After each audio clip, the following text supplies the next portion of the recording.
আমাদের অনন্য স্টোরি সকল প্রকার পার্ট গল্প দেখতে আমাদের চ্যানেলটি সাবস্ক্রাইব করে পাশে থাকা বেল আইকনটিতে ক্লিক করে অল নোটিফিকেশন অন করে দিন। নিপুণ কি তাকে বলবে কিছু? মুখ এমন হয়ে আছে কেন? আপনি সিগারেট খান আদ্র ভাই?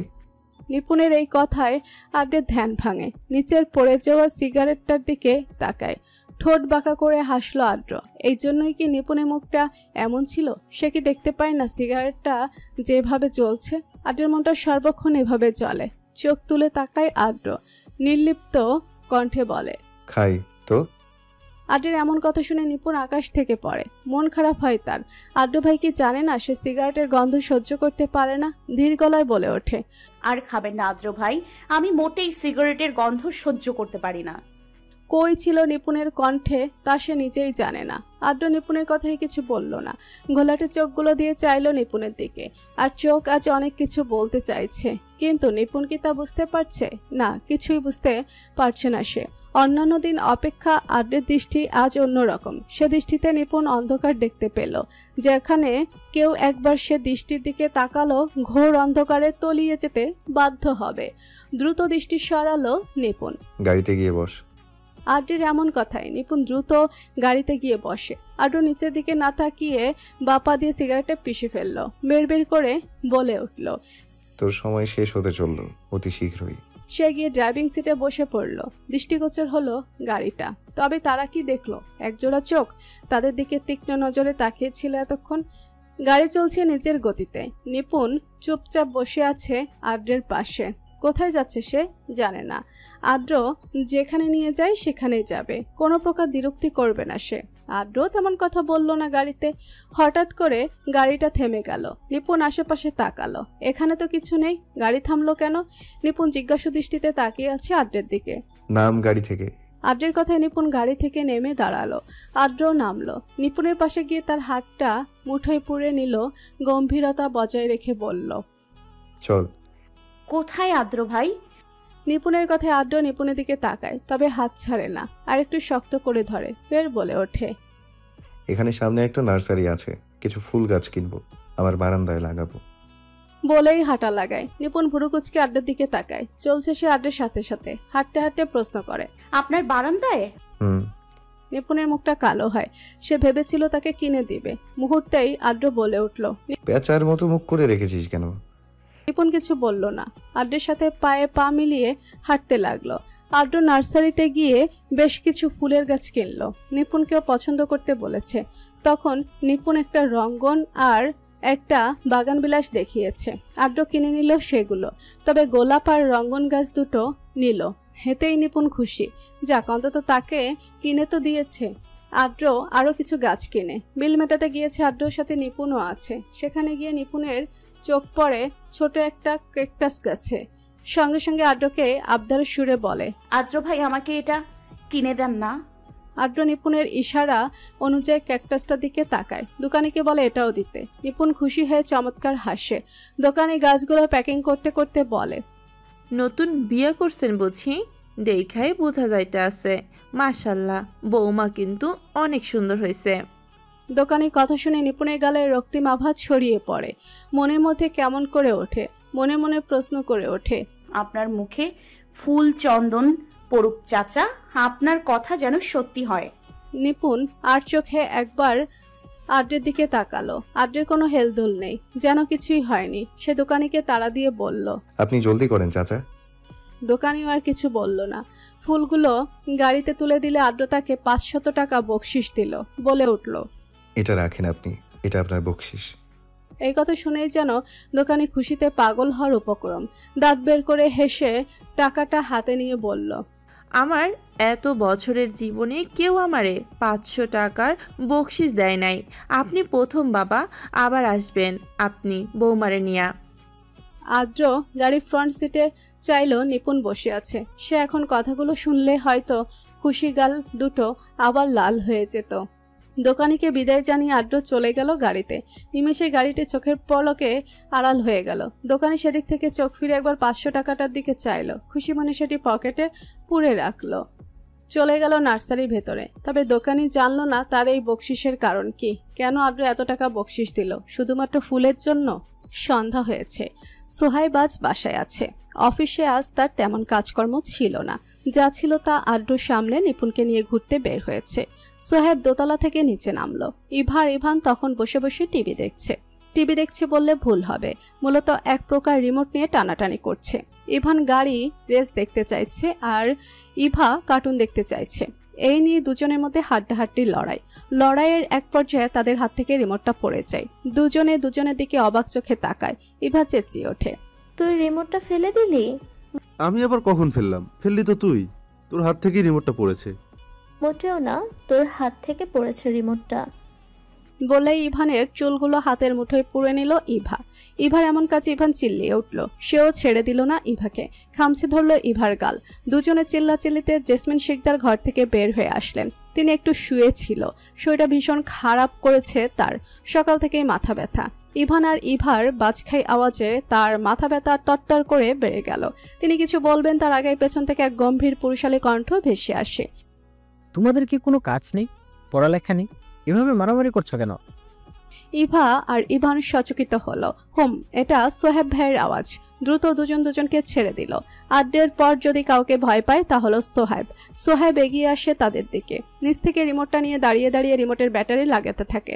তারপর চোখ তুলে চায় ইভান আর ইভার দিকে। দুজনের ভয়ে কাচুমাচু অবস্থা, ভেজা বেড়ালার মতো বসে আছে দুটো। সোহেবের আওয়াজ আরেকটু গম্ভীর হলো, কি হলো? কথা বলছি যে কানে যাচ্ছে না? পড়ালেখা নেই তোমাদের? ইভা এবার ভয়ে কান্না করে দিল। জেসমিন শিকদার এসে বলে, আমি জানি, এখন কান্না করছো কেন? ভাইয়া কি বলেছে তার উত্তর দাও, ঝগড়া করার সময় মনে থাকে না? সোহেব জেসমিন শিকদারকে ইশারায় চুপ থাকতে বললেন। আবার ইভা আর ইভানের দিকে তাকিয়ে বলল, যাও ঘরে যাও, তোমাদের যেন আর একটা আওয়াজও না শুনে। কথাটা বলতে দেরি, তাদের যেতে দেরি নেই। দুটোই এক ছুটে হাওয়ার মতো মিলিয়ে গেল। সোহেব মুস্কি হেসে জেসমিন শিকদারের দিকে তাকালো, ফের বলে উঠল, কিছু মনে করো না চাচি, ওদের না বকলে এমন মারামারি করেই যেত। জেসমিন শিকদার এবার বলে ওঠে, ও কি কথা সোহেব, ওরা তোমার ভাই বোন, তুমি দোষ করলে অবশ্যই বকবে। তাছাড়া ওরা তো দুধে ধোয়া তুলসী পাতা না, সারাক্ষণ মারামারি কাটাকাটি করে বেড়াচ্ছে। নেহাত শরীরটা একটু খারাপ, না হলে আমি ওদের পিঠের চামড়া তুলে দিতাম। সোহেব জেসমিন শিকদারের দিকে তাকিয়ে বলে উঠল, কিছু মনে না করলে একটা কথা বলতাম চাচি। তুমি জিজ্ঞেস করছো কেন সোহেব? বলো কিছু গুরুত্বপূর্ণ। সোহেব আমতা করে বলে ফেলল, জি গুরুত্বপূর্ণ চাচি। ভাবছিলাম ইভা আর ইভানকে যদি সন্ধ্যার পর ঘরে একটা প্রাইভেট দেওয়া যেত, তাহলে এই সময়টা ওরা দুজনেই ব্যস্ত থাকতো। জেসমিন শিকদার সহমত প্রকাশ করলেন সোহেবের কথায়। তিনি নিজ থেকেই বলে উঠলেন, অবশ্যই সোহেব, তবে আমি কোনো পুরুষ টিচার দিতে চাচ্ছি না। জানোই তো কেমন দুষ্ট ওরা, বেশি জ্বালাতন করলে পরে বেশি মার খাবে।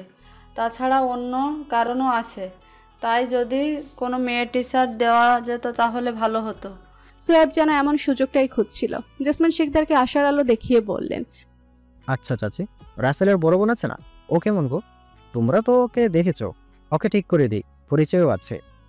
জেসমিন শিকদারের পছন্দ হলো সোহেবের কথা বলতে বলে তিনি চলে গেলেন। পেছন ফিরলে হয়তো দেখতে পেত সোহেবের কূটনৈতিক হাসি। আদ্র আর নিপুণ আছে একটি স্বনামধন্য রেস্টুরেন্টে। এসে বসতে ওয়েটার মেনু দিয়ে গেল। নিপুণ আদ্রের দিকে তাকাতেই আদ্র বলে ওঠে, যা যা খেতে মন চায় সব অর্ডার দে। নিপুণও হাতে চাঁদ পেয়ে যায়। খুঁজে চাউমিন, একটা লার্জ পিৎজা, দুটো কর্ন ডগ, এক বক্স নাগা উইংস আর দুটো লাচ্ছি অর্ডার দিল।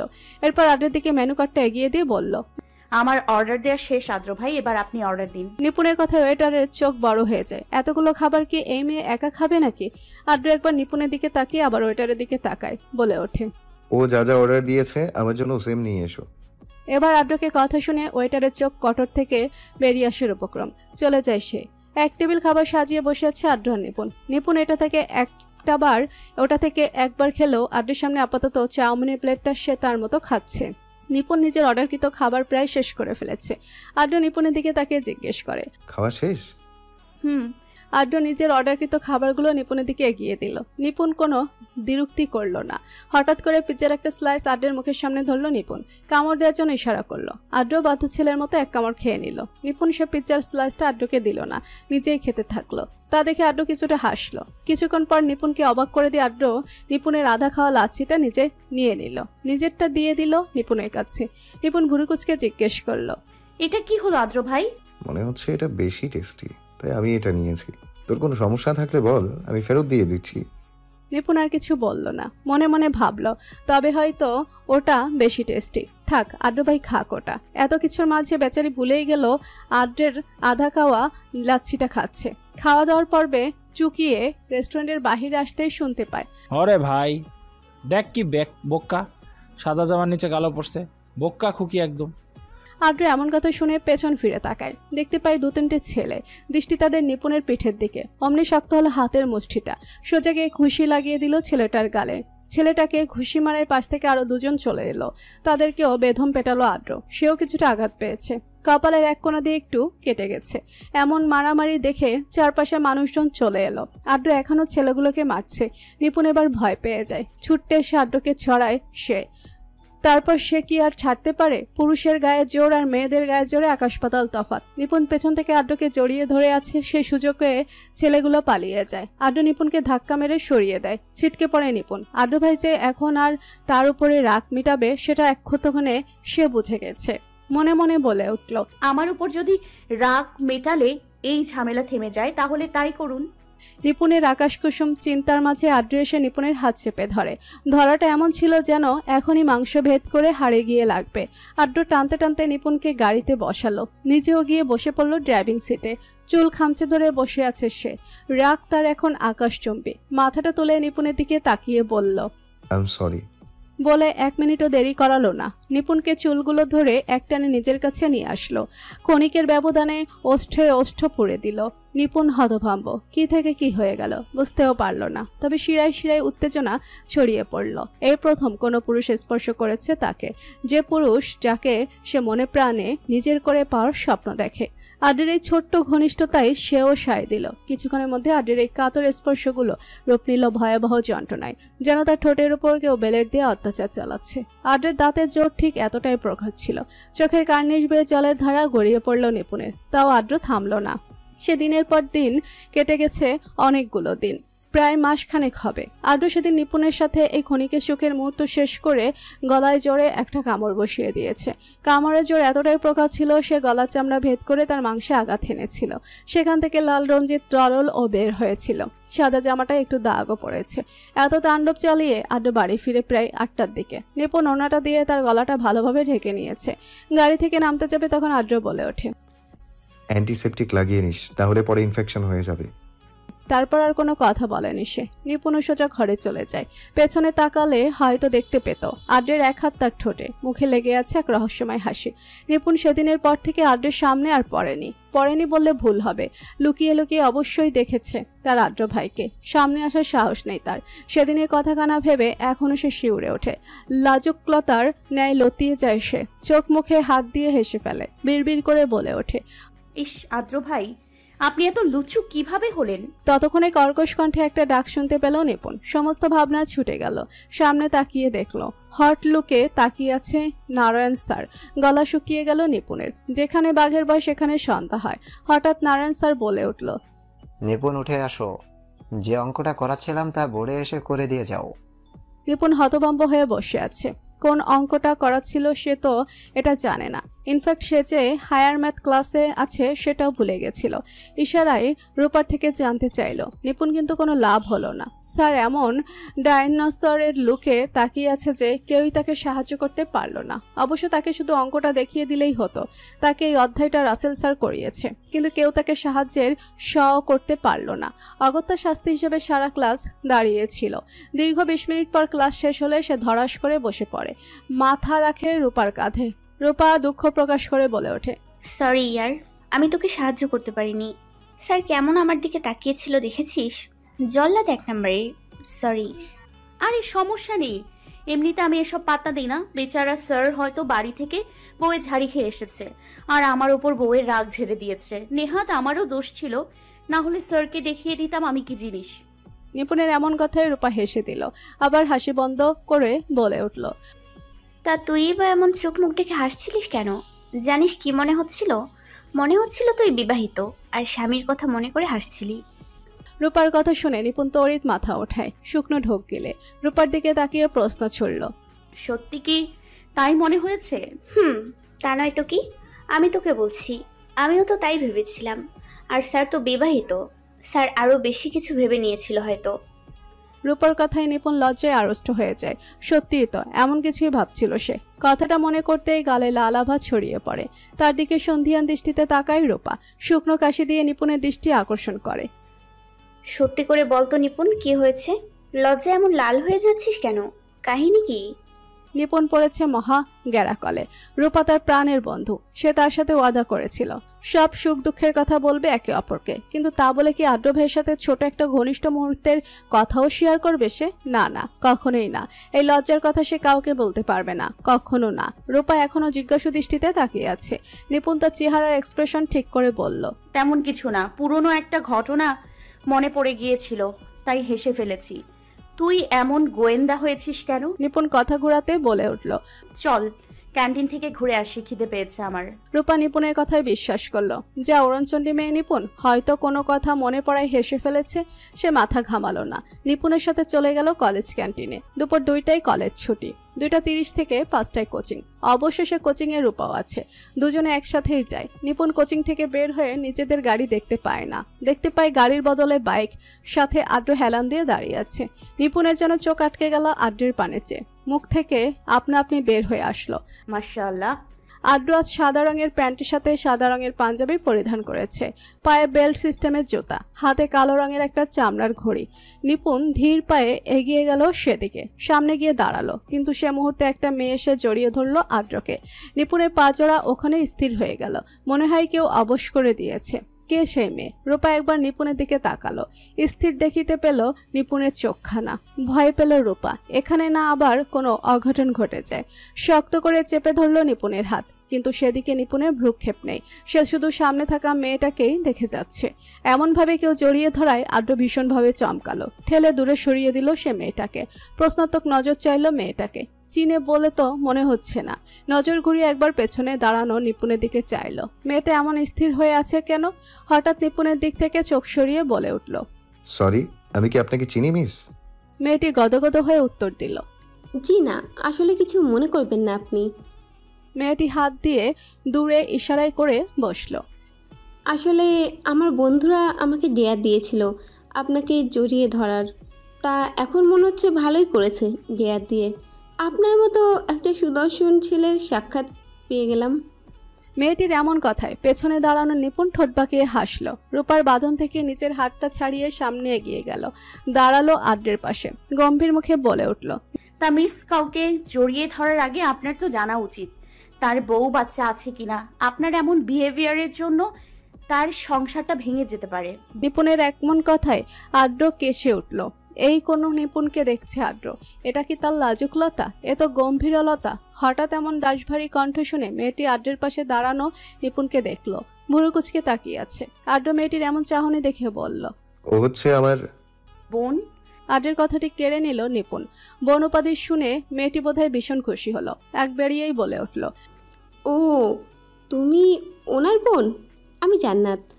বলেই হাত বাড়িয়ে দিল। নিপুণ হেসে মেয়েটির হাত ধরল, হাসি হাসি মুখ দিয়ে বলে উঠল, তা জান্নাত আপু বলে বলি? অবশ্যই। তা জান্নাত আপু, তোমার প্রথমে জানা উচিত তুমি এতক্ষণ ধরে যার অ্যাটেনশন পাওয়ার চেষ্টা করেছিলে সে বিবাহিত, একটা বাচ্চাও আছে। নিপুণের এমন কথায় শুনে জান্নাত অবিশ্বাসের চোখে তাকায়। আদ্র আর রূপা আকাশ থেকে পড়ে। জান্নাত আদ্রের দিকে তাকালে আদ্র শুকনো একটা হাসি দেয়। জান্নাত নিপুণের দিকে তাকিয়ে বলল, তুমি যে মিথ্যা কথা বলছো না তার কি গ্যারান্টি?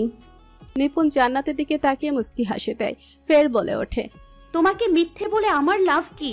আর তার থেকে বড় কথা, ওনার বউ এখন আবার প্রেগনেন্ট।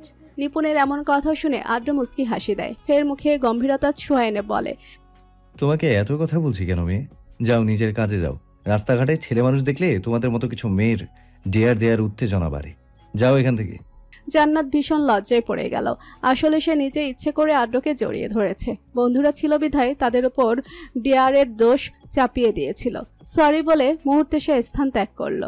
আদ্র একবার নিপুণের দিকে তাকালো, আবার রূপার দিকে তাকালো। একটু এগিয়ে একটা রিক্সা থামালো আদ্র। রূপার দিকে তাকিয়ে প্রশ্ন করলো, একা যেতে পারবে তো রূপা? জি পারবো। বলেই রূপা রিক্সার দিকে এগিয়ে যায়। যাওয়ার পথে নিপুণের সামনে গিয়ে থামে, এক নজর তাকায় নিপুণের দিকে। নিপুণকে আমি নিয়ে যাব, তুমি যাও। আদ্রের এমন কথায় রূপা দ্রুত রিক্সায় উঠে গেল। নিপুণ বলে ওঠে, আমিও যাব তোর সাথে। নিপুণ আগাতে যায়, অমনি আদ্র নিপুণের হাত চেপে ধরে। রিক্সাওয়ালা মামার হাতে আদ্র 100 টাকা দিয়ে বলে, রাখুন, আর ওকে সুরক্ষিতভাবে ওর গন্তব্যে পৌঁছে দিবেন। রিক্সা টেনে মামা বেরিয়ে যায়। রূপা পেছনে ফেলে আসে তার প্রাণপ্রিয় বান্ধবীকে আর অ্যানাকান্ডা আদ্র ভাইকে। মনে মনে বলে ওঠে, মাফ করে দিস আমায় বান্ধবী। আদ্র নিপুণের হাত ছেড়ে দেয়। বাইকে গিয়ে বসে সে। হস্কি কণ্ঠে জেগে ওঠে নিপুণকে। বাইকে ওঠার জন্য কি ইনভিটেশন কার্ড পাঠাতে হবে নাকি? আদ্রের এমন কথায় নিপুণের গা জ্বলে উঠল। ধপ ধপ পা ফেলে পেছনে গিয়ে বসলো, তবে ধরল না আদ্রকে। আদ্র বুঝলো তার রুদ্রাণী রেগে আছে। মৃদু হাসলো সে। রেগে থাকুক, একটু রাগ শরীরের পক্ষে ভালো বলে সর্বোচ্চ গতিতে বাইক টান দিল। নিপুণ ছিটকে এসে আদ্রের উপরে পড়লো। নিপুণ চমকালো, লজ্জাও পেল ভীষণ। লজ্জায় গালটা ভীষণ লাল হলো। আদ্র ভাই কি বুঝতে পেরেছে? ইস, এটা নিয়ে যদি কিছু বলে তাহলে সে শেষ হয়ে যাবে। আদ্র বাইকের স্টিয়ারিং থেকে একটা হাত নামিয়ে এনে নিপুণের বা হাতটা খপ করে ধরে ফেলে। সেই হাতটা অতি যত্নে আদ্রের বুকের কাছ দিয়ে নিয়ে আসে। হাতটা সেখানে রেখে বলে, শক্ত করে ধরে রাখ, দেখ আমার হার্টবিট কত ফাস্ট চলছে। কেন বলতো, কি এমন হলো কিছুক্ষণের মধ্যে বলতো?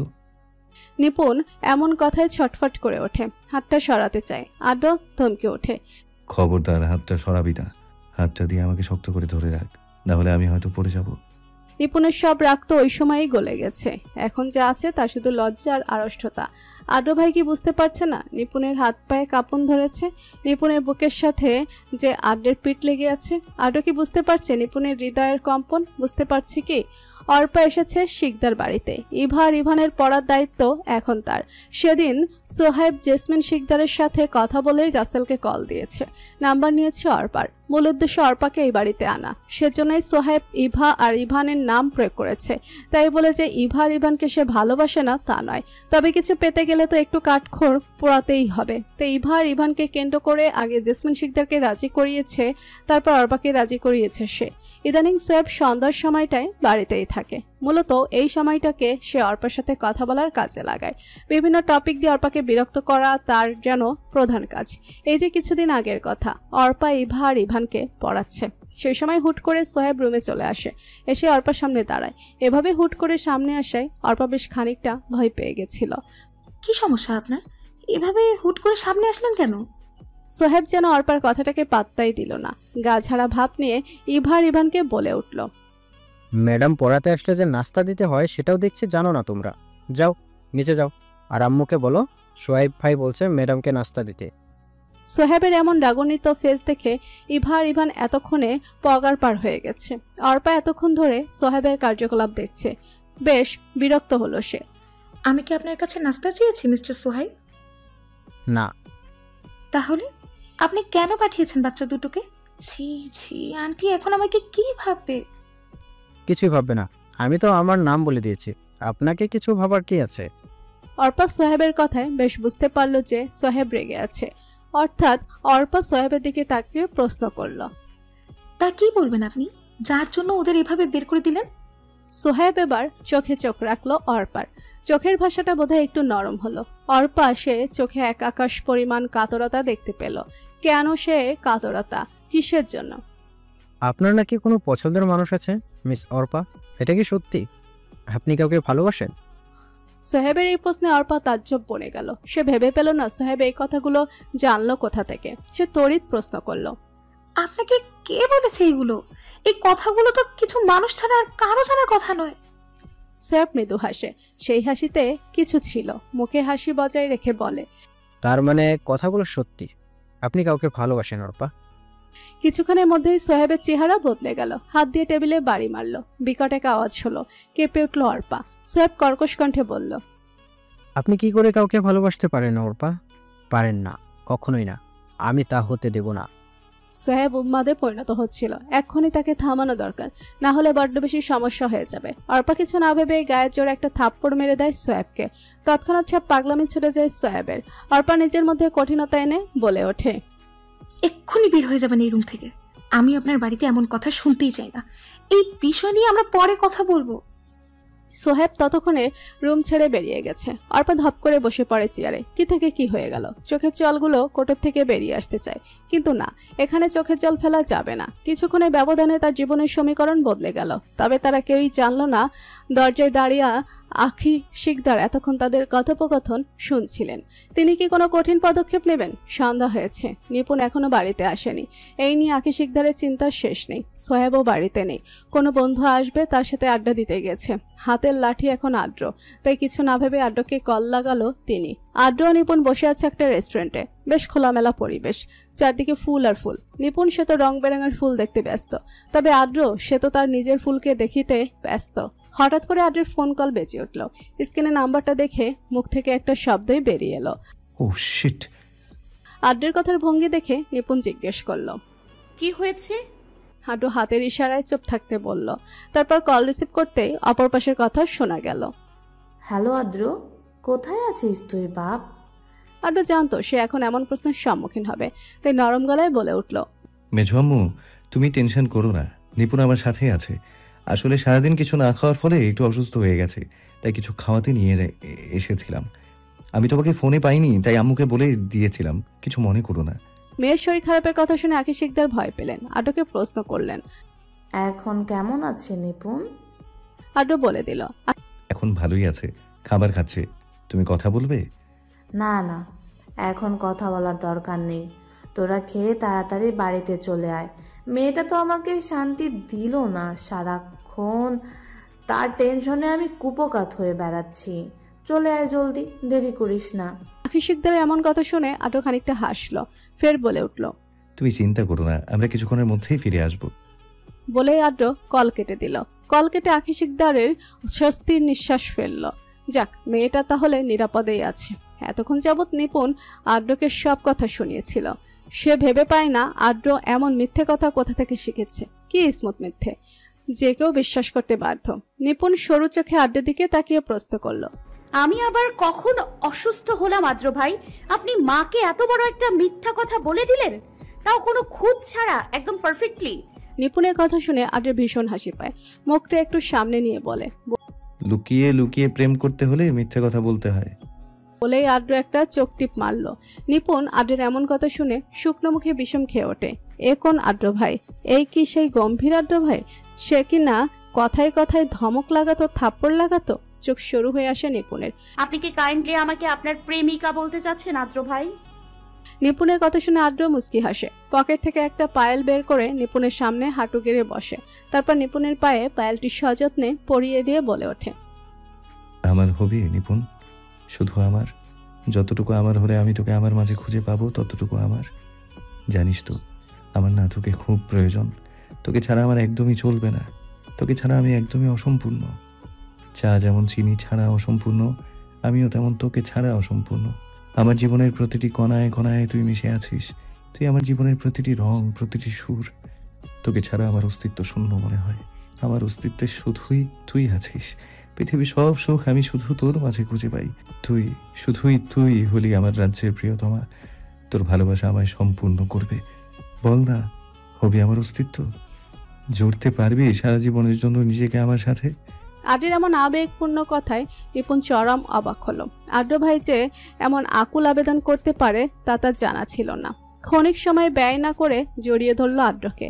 কানের কাছে মুখ নিয়ে গিয়ে ফিসফিস করে বলে উঠল, ভালোবাসি আদ্র ভাই, ভীষণ ভালোবাসি আপনাকে। আমি আপনার জীবনে আজ নয়, অনেক আগেই জুড়ে গেছি। আপনার অস্তিত্বে কেবল আর কেবল মাত্র আমি থাকবো, আর আমার অস্তিত্বে শুধুই আপনি। আপনি হবেন আমার অস্তিত্বের কেন্দ্রবিন্দু। আমি সকল দুঃখ কষ্ট আপনার সাথে ভাগাভাগি করে নিতে চাই আদ্র ভাই। কথাগুলো বলতে নিপুণের যেন আজ কোনো লজ্জা কাজ করছে না, না কোনো প্রতিবন্ধকতা কাজ করছে। অনর্গল বলে চলেছে কথাগুলো। কথায় গেল নিপুণের এত লজ্জা। সামান্য কথা বললে যে লজ্জায় লাল হয়ে যেত, সে কি করে এত আবেগময় কথা বলছে? এগুলো কোনো সাধারণ কথা নয়, এগুলো এতদিনের জমানো ভালোবাসা, যা আজ স্থান পেয়েছে বাইরে বের হওয়ার। সন্ধ্যার পর বাড়ি ফিরেছে নিপুণ আর আদ্র। নিপুণ কিছুক্ষণ পর আদ্রের মুখের দিকে তাকাচ্ছে, কিন্তু আদ্রের মুখভঙ্গি দেখে বোঝা গেল না কিছু। এমন একটা মুডে আছে, মনে হচ্ছে কিছুক্ষণ আগের কথা ভুলে মেরে দিয়েছে। নিপুণের এবার খুব বিরক্ত লাগলো। এতবার সে আড্ডের দিকে তাকাচ্ছে, আর আড্ডা বুঝি একবার তার দিকে তাকাতে পারছে না। কই, রেস্টুরেন্টের ভেতর তো কত মিষ্টি করে প্রেম নিবেদন করলো, কত আবেগময় কথা ছিল এগুলো, কিন্তু এখন আবার সেই কঠোর আড্ডতে বদলে গেল। একটিবার তাকাচ্ছে না পর্যন্ত। আড্ড বাড়িতে এসে হন হন করে রুমে চলে গেল। যাওয়ার আগে আখি শিকদারকে বলে গেছে 1 কাপ কফি করে পাঠিয়ে দেওয়ার জন্য। আখি শিকদার কফি বানাতে রান্নাঘরের দিকে হাঁটা দেয়। তখনই অনিমা শিকদার এসে নিপুণের পাশে দাঁড়ায়, মাথায় হাত দিয়ে প্রশ্ন করেন, নিপুণ মা, তুই নাকি অসুস্থ হয়ে গিয়েছিলি, এখন কেমন লাগছে? চা করে দিব? নিপুণ কিছু বলবে তার আগে আখি শিকদার চেঁচিয়ে উঠল, আপা, তুমি আর এই মেয়েকে তোল্লাই দিও না, অসভ্য কোথাকার। দিন দিন অসভ্য তৈরি হচ্ছে। কতদিন বলেছি দুপুরের খাবারটা নিয়ে যা, দুপুরবেলা উপোস থাকিস না। কে শোনে কার কথা? এই মেয়ে কসম কেটে রেখেছে, আমার কথা শুনবেই না। শুনে রাখ নিপুণ, কাল থেকে টিফিন নিয়ে যাবি। কোনো রকম নাটকবাজি আমি শুনবো না কিন্তু আর এসব সহ্য করবো না তোর নাটকবাজি। তোর টেনশনে আমার আর ভালো লাগে না। সারা দিন আমাকে টেনশনের উপরে থাকতে হয়।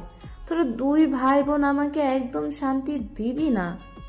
এক নাগারে কথাগুলো বলে আখি শিকদার থামলো। নিপুণ এখনো দাঁড়িয়ে আছে। তখনই অনিমা শিকদার নিপুণের কানের কাছে মুখ নিয়ে বলল, কি মনে হচ্ছে? মা মনে হয় আজ বেশি রেগে আছে। অনিমা শিকদারের মতো নিপুণও ফিসফিস করে বলে উঠল, তাই তো মনে হচ্ছে। তুমি প্লিজ মাকে একটু সামলে নিও, না হলে আজ আমার গোষ্ঠীর শ্রাদ্ধ করে দেবে। কথাটা বলেই অনিমা শিকদারের গালে একটা চুমু দিয়ে ছুটল ঘরের দিকে। অনিমা শিকদার নিপুণের এমন বাচ্চামো দেখে একটু হাসলেন। রান্নাঘরের দিকে এগিয়ে গেলেন। আখি শিকদারের দিকে তাকিয়ে বললেন, তুই যা, ঘরে গিয়ে বিশ্রাম নে। আদ্রকে আমি কফি দিয়ে আসছি। সারাদিন তো খাটাখাটি কম করিস না, একটু বিশ্রাম নিতে হবে নাকি? আর নিপুণের উপর রাগারাগি করবি না, একদম বলে দিলাম। আমি যদি শুনেছি তুই ওকে বকাবকি করেছিস তাহলে খুব খারাপ হবে কিন্তু। যা, এখন ঘরে গিয়ে বিছানায় পিঠটা একটু লাগা। তোমরা ওকে আর তোল্লাই দিও না। তোমরাই তোল্লাই দিয়ে দিয়ে এমন বাদর তৈরি করেছো আপা। আমার কথার পাত্তাই দেয় না। একটা কথা শোন, আমার তোয়াক্কাই করে। আখি শিকদার এমন হরেক রকম কথা বলতে বলতে চলে গেলেন নিজের ঘরের দিকে। আমিনা শিকদার সেদিকে তাকিয়ে মৃদু হাসলেন। সবগুলো এক একটা পাগল বলেই তিনি কফি নিয়ে উপরে চলে গেলেন। কফি নিয়ে আড্ডের রুমের সামনে এসে নক করলো, আসবো। অনিমা শিকদার ভেতরে প্রবেশ করা মাত্র আড্ড ল্যাপটপটা থেকে মাথা তুলে চাইল, নরম গলায় বলে উঠল, আসো। আমার ঘরে আসতে তোমার কোনো অনুমতি নেওয়ার প্রয়োজন নেই আম্মু, যে কোনো সময়ই আসতে পারো। কথাটা বলেই আবার কাজে মনোযোগ দিল। অনিমা শিকদার ধোয়া আটা কফিটা নাইট স্ট্যান্ডের উপরে রাখলো, গম্ভীর কণ্ঠে বলে উঠল, নিপুণকে নিয়ে রেস্টুরেন্টে গিয়েছিস, আমাকে বললে কি মহাপাপ হতো? আখি যখন আমাকে জিজ্ঞেস করতো তখন আমার কি অবস্থা হয়েছে ভেবেছিস? অত্যন্ত একটা মেসেজ দিতে পারিস। হুট করে চলে গেছে আম্মু, প্ল্যান ছিল না, তাহলে তোমাকে জানাতাম। অনিমা শিকদার এবার তেলে বেগুনে জ্বলে উঠল। তা তো ঠিকই, তুমি প্রেমে পড়ো হুট করে, রেস্টুরেন্টে চলে যাও হুট করে। কবে দেখবো বিয়েটাও হুট করে নিয়েছিস। অনিমা শিকদারের এমন কথায় আদ্র একটু বিরক্ত হলো। মুখ দিয়ে চসূচক শব্দ বের করে বলে উঠল, আম্মু ক্ষমা করো তো, তোমাকে না জানিয়ে আমি বিয়ে করতে যাব না। কাউকে জানাই আর না জানাই তোমাকে জানাবো, খুশি? আদ্রের এমন কথায় অনিমা শিকদার খুশি হয়, গদগদ হয়ে জানতে চায়, আজকে রেস্টুরেন্টে গিয়ে কি করেছিস? আদ্র এবার সরু চোখে তার মায়ের দিকে ফিসলে হেসে বলে ওঠে, আম্মু সিরিয়াসলি তুমি তোমার ছেলের প্রেম কাহিনী জানতে চাইছো? আর রেস্টুরেন্টে গিয়ে মানুষ যা করে আমরাও তাই করেছি, খাবার খেয়েছি আর কি। অনিমা শিকদার তার ছেলের দিকে চাইলো, সত্যি বলছে মনে হয়। কিছুক্ষণ তাকিয়ে থাকলো আদ্রের দিকে, তারপর চলে গেল নিচে। আদ্র এবার স্বস্তির নিঃশ্বাস ত্যাগ করলো। সবার সামনে আদ্র একরকম, তার মা বাবার সামনে সে আর একরকম। আর কত রূপ আছে তার। নিপুণ আজ পড়ছে, কম কল্পনার জগতে আছে বেশি। এসে জিরিয়ে পড়তে বসেছিল, কিন্তু সদ্য প্রেমিক পুরুষ থেকে প্রেমের প্রস্তাব পাওয়া এই কন্যার কি আর পড়াই মন বসে? কত রকম কল্পনা যে করে ফেলেছে কি কিছু সময়ের মধ্যে। বিয়ের দিনের সাজ থেকে বাসর রাত পর্যন্ত চিন্তা করে ফেলেছে সে। ইস, আদ্র ভাই যদি তার কল্পনার কথা জানতো তাহলে কি হার্ট ফেল করতো, নাকি এমন চিন্তা ভাবনার জন্য নিপুণকে 2টা থাপ্পড় মারতো। এসব চিন্তা ভাবনা করতে করতে রাতের খাবারের সময় হয়ে গেছে। ইভার ডাকে নিপুণের ধ্যান ভাঙলো। এই যে নিপুফু, কোথায় হারিয়ে গেলে তুমি? কতক্ষণ ধরে ডাকছি। মেঝো আম্মু ডেকেছে নিচে খাবার খাওয়ার জন্য। আসছি, তুই যা। ইভা যেতে নিলে নিপুণ পেছন থেকে আবার ডেকে ওঠে। ইভা, কি হয়েছে নিপুফু? তুমিই তো বললে যেতে। নিপুণ আমতা আমতা করে জিজ্ঞেস করলো। আদ্র ভাই এসেছে টেবিলে? কখন? আচ্ছা তুই যা, আমি আসছি। নিপুণের কথাটি বলা মাত্র ইভা তার ঘর ত্যাগ করেছে। এবার নিপুণ পড়েছে মহা ঝামেলায়। কি রে, সে আদ্রের মুখে মুখী হবে? শত লজ্জা পেছনে ফেলে উঠে দাঁড়ালো সে, পা বাড়ালো ডাইনিং এর দিকে। যা হওয়ার তা দেখা যাবে, খাওয়ার সাথে নো কম্প্রোমাইজ। নিপুণ বসেছে আদ্রের মুখোমুখি। নিপুণ এক নজর করে বারে বারে আদ্রের দিকে তাকালো। একসময় চোখাচোখি হলো তাদের। নিপুণ সে চোখে চোখ রাখতে পারেনি, দ্রুত চোখ সরিয়ে নিল সে। বুকের মাঝখানে দ্রিম দ্রিম আওয়াজ হচ্ছে। কেউ কি শুনতে পেল এই আওয়াজ? মনে তো হচ্ছে হৃদযন্ত্রটা এক্ষণে বের হয়ে আসবে। সূক্ষ্ম চিনচিন ব্যথা অনুভব করলো বুকের এক পাশে। এক ঝাঁক লজ্জা নিপুণকে ঘিরে ধরলো তক্ষণি। যতই লজ্জা পাবে না বলুক, লজ্জা কি আর বাধা মানে? এটাতে এমনি এমনি চলে আসে। মাথা নিচু করে ভাতে আঙুল ঘোরাচ্ছে। আছে ভাত খাচ্ছে কম। প্লেটের ভাতগুলোর উপর আঁকাআঁকি করেই সময় পার করে দিতে লাগলো। মূলত লজ্জা নিবারণের জন্য এই পদ্ধতি। আদ্র ব্যাপারটা লক্ষ্য করলো বোধহয়, গম্ভীর কণ্ঠে বলল। কিরে শিল্পী জয়নুল আবেদিন হয়েছিস নাকি? ভাতের প্লেটে আঁকাআঁকি শুরু করে দিয়েছিস? আদ্রের এমন কথায় সবাই নিপুণের দিকে তাকালো। অপ্রীতিকর অবস্থায় পড়ল নিপুণ। সবার দিকে তাকিয়ে একটা হাসি দিয়ে খাবার খাওয়া শুরু করলো। ক্ষুধার্ত বাঘের মতো 2 মিনিটে সব খেয়ে সাবার করে দিল। ছুটল রুমের দিকে। সবাই শুধু তাজ্জব নয়নে চেয়ে থাকলো সেদিকে। কেউ কিছু বুঝলো না, কি যে বোঝার সে বুঝে গিয়েছে। দীর্ঘশ্বাস ফেলে আদ্র আখি শিকদারের দিকে তাকিয়ে বলল। মেজো আম্মু, সোহাইব খাবে না? আসেনি কেন? আখি শিকদার খালি চেয়ারটার দিকে তাকিয়ে বলল, খাবে না বলেছে। কথাটা বলে 10 সেকেন্ডের বিরতি নিল। আবার বলে উঠল, আমার মনে হয় শোয়েবের সাথে একটু কথা বলা উচিত, কোনো কিছু নিয়ে আপসেট বোধ হয়। আচ্ছা বলে সম্মতি জানায়। খাবার শেষ করে পা বাড়ায় নিজের ঘরের দিকে। একে একে সকলে চলে যায় নিজের ঘরের উদ্দেশ্যে। একসময় ঘরের বাতি বন্ধ হয়ে যায়। নিস্তব্ধ হয়ে যায় শিকদার বাড়ি। আখি শিকদার বসে আছে জুনায়েদ শিকদারের পাশে, তাকে ওষুধগুলো বুঝিয়ে দিচ্ছে। ওষুধ খাওয়া শেষ হলে আখি শিকদার আমতা আমতা শুরু করে। জুনায়েদ শিকদার আখি শিকদারের মুখের দিকে একবার তাকিয়ে জিজ্ঞেস করে, তুমি কি কিছু বলবে আখি? বলতে চাই, কিন্তু কিভাবে বলবো তাই ভাবছি।